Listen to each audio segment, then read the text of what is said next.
things are so. Genesis 10.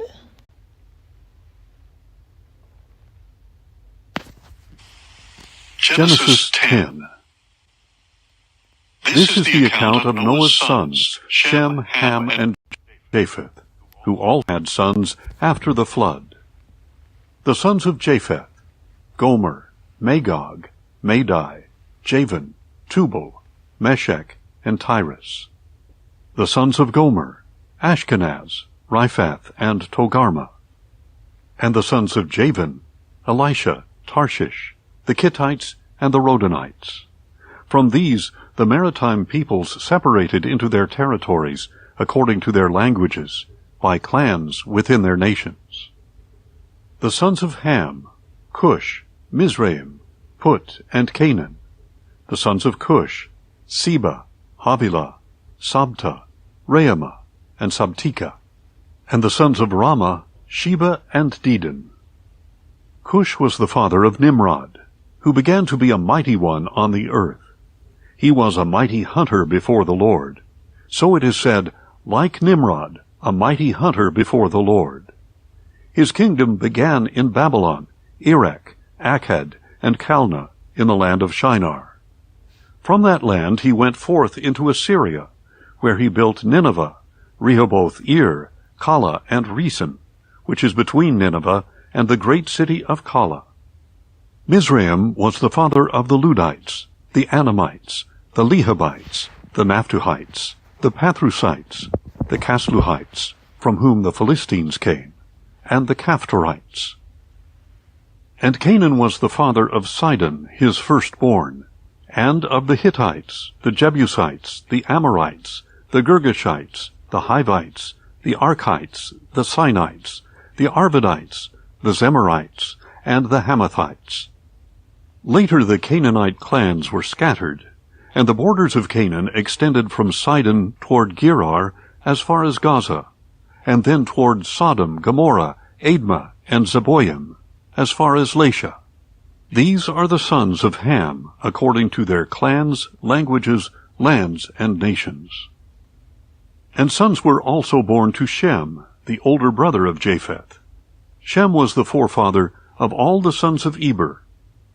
The sons of Shem: Elam, Asher, Arphaxad, Lud, and Aram.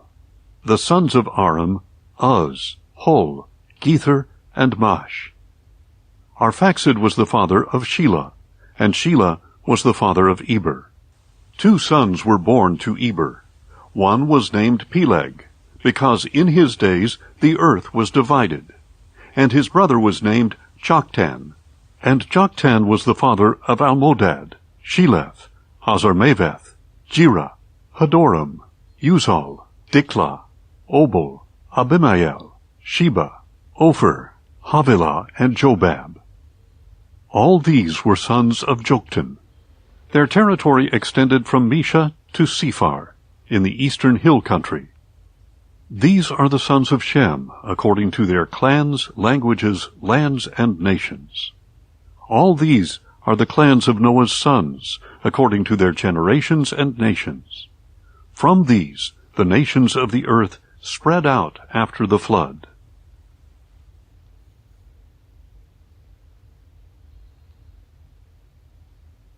Genesis 11. Now the whole world had one language and a common form of speech. And as people journeyed eastward, they found a plain in the land of Shinar, and settled there. And they said to one another, Come, let us make bricks and bake them thoroughly. So they used brick instead of stone, and tar instead of mortar. Come, they said, let us build for ourselves a city with a tower that reaches to the heavens, that we may make a name for ourselves, and not be scattered over the face of all the earth. Then the Lord came down to see the city and the tower that the sons of men were building. And the Lord said, If they have begun to do this as one people, speaking the same language, then nothing they devise will be beyond them. Come, let us go down and confuse their language, so that they will not understand one another's speech. So the Lord scattered them from there over the face of all the earth, and they stopped building the city. That is why it is called Babel, for there the Lord confused the language of the whole world, and from that place the Lord scattered them over the face of all the earth. This is the account of Shem. 2 years after the flood, when Shem was 100 years old, he became the father of Arphaxad. And after he had become the father of Arphaxad, Shem lived 500 years and had other sons and daughters. When Arphaxad was 35 years old, he became the father of Shelah. And after he had become the father of Shelah, Arphaxad lived 403 years and had other sons and daughters. When Shelah was 30 years old, he became the father of Eber. And after he had become the father of Eber, Shelah lived 403 years and had other sons and daughters. When Eber was 34 years old, he became the father of Peleg. And after he had become the father of Peleg, Eber lived 430 years and had other sons and daughters.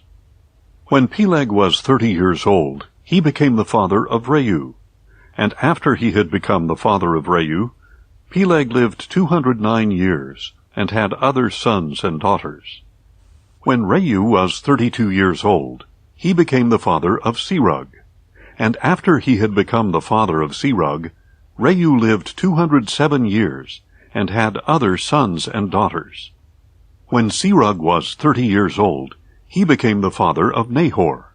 And after he had become the father of Nahor, Serug lived 200 years and had other sons and daughters. When Nahor was 29 years old, he became the father of Terah. And after he had become the father of Terah, Nahor lived 119 years and had other sons and daughters. When Terah was 70 years old, he became the father of Abram, Nahor, and Haran. This is the account of Terah. Terah became the father of Abram, Nahor, and Haran became the father of Lot. During his father Terah's lifetime, Haran died in his native land, in Ur of the Chaldeans. And Abram and Nahor took wives for themselves. Abram's wife was named Sarai, and Nahor's wife was named Milcah. She was the daughter of Haran, who was the father of both Milcah and Iscah. But Sarai was barren. She had no children. And Terah took his son Abram, his grandson Lot, son of Haran, and his daughter-in-law Sarai, the wife of Abram, and they set out from Ur of the Chaldeans for the land of Canaan. But when they arrived in Haran, they settled there. Terah lived 205 years, and he died in Haran.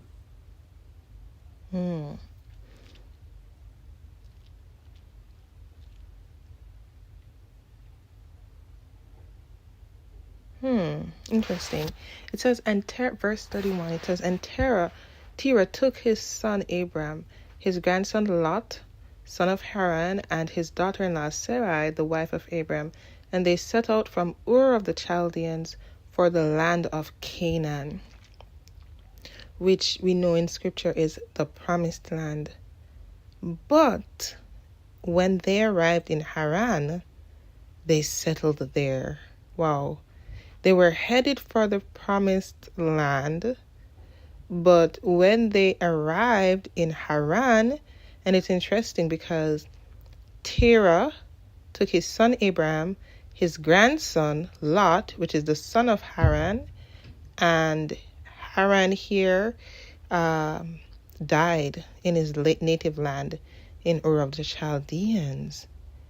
So settling, when someone settles for, if this could be an aspect of the meaning of settling in what's familiar, what's comforting, what was known, what you're grieving, what's from the past. Before reaching the promise, may we not settle. By the grace of God, may we never settle. It says, Terah lived 205 years, and he died in Haran. But they set out from Ur of the Chaldeans for the land of Canaan. They set out for the promise. They set out for the future. They set out for the best. But when they arrived in a place that was familiar, Haran,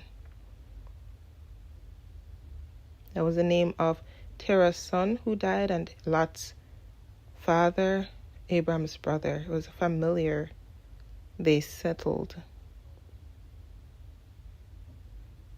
They settled.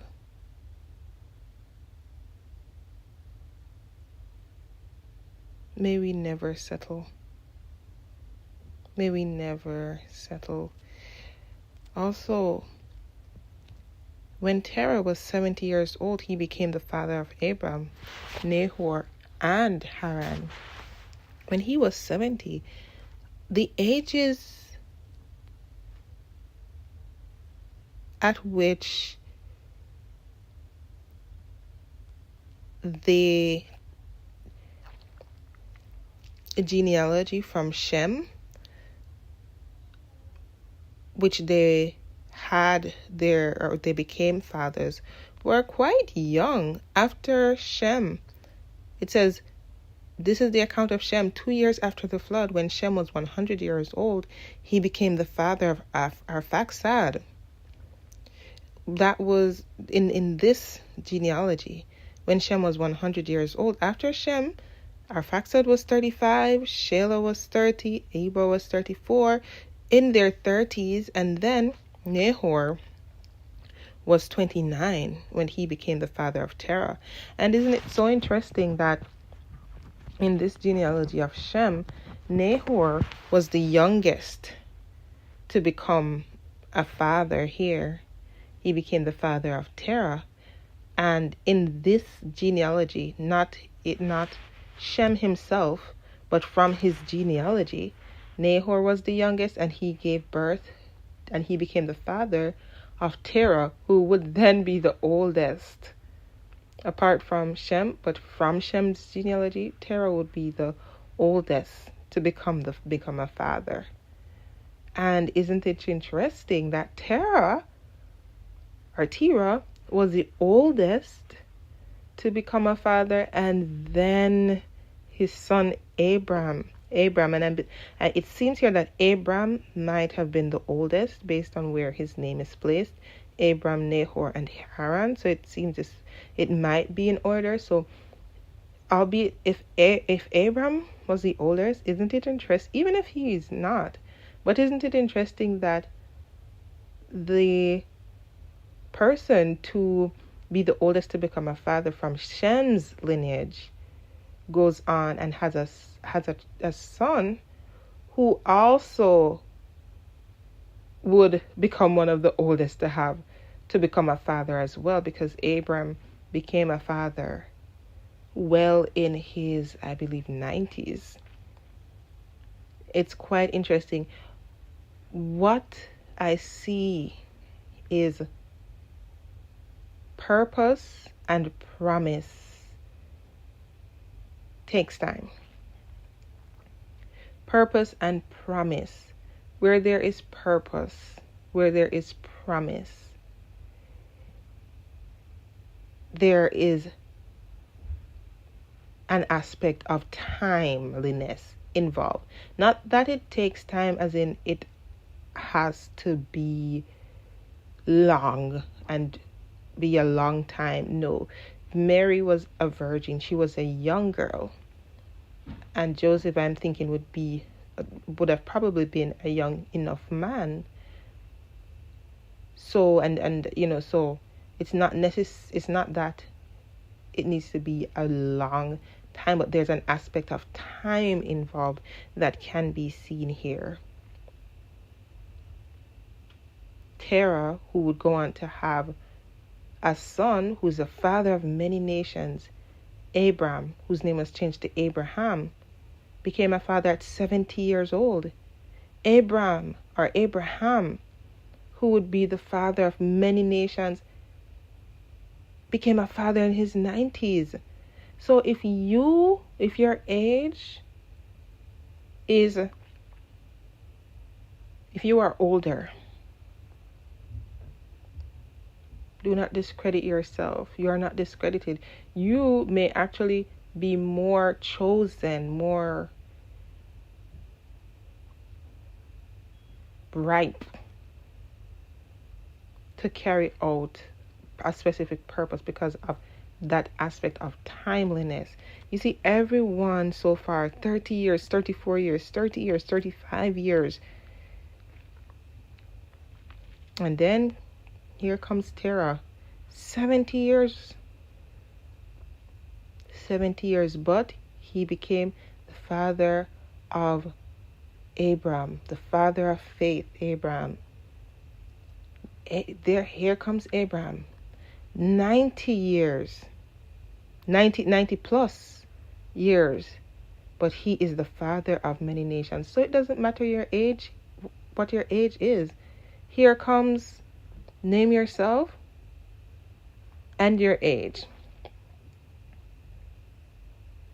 The mother of promise, the father of promise, purpose. There's a story of the elephant, that an elephant has but one baby.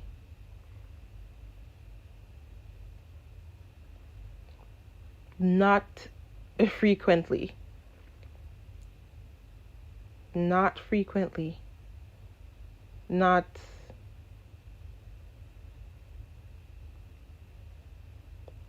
often, not frequent, but that one baby, and just one, that one baby is powerful, big.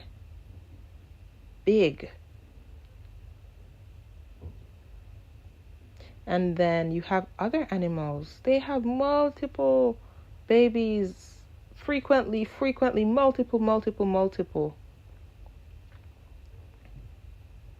An elephant has but one after a long time, but a big, powerful, what the elephant carries is huge. So if you're getting older, do not despair. You may very well be carrying someone, something, whether a purpose, whether a vision, whether a promise, whether a child that is big. And it's as if the pattern is repeated here. Because right before, so Terah's father was the youngest from the lineage of Shem to become a father. Then Terah was the oldest. Can you imagine what others were saying to him? Your father was the youngest. They all knew his father to be the youngest. And then Terah became the oldest. And then, as if to solidify, as if to confirm this pattern here, Terah goes on and Abram goes on and becomes a father at an age, it would seem, compared to his brothers in the lineage, to then become a father at the oldest age in Shem's lineage. So it's like the pattern that is seen is established again. It happened with his father Terah, and now Abraham.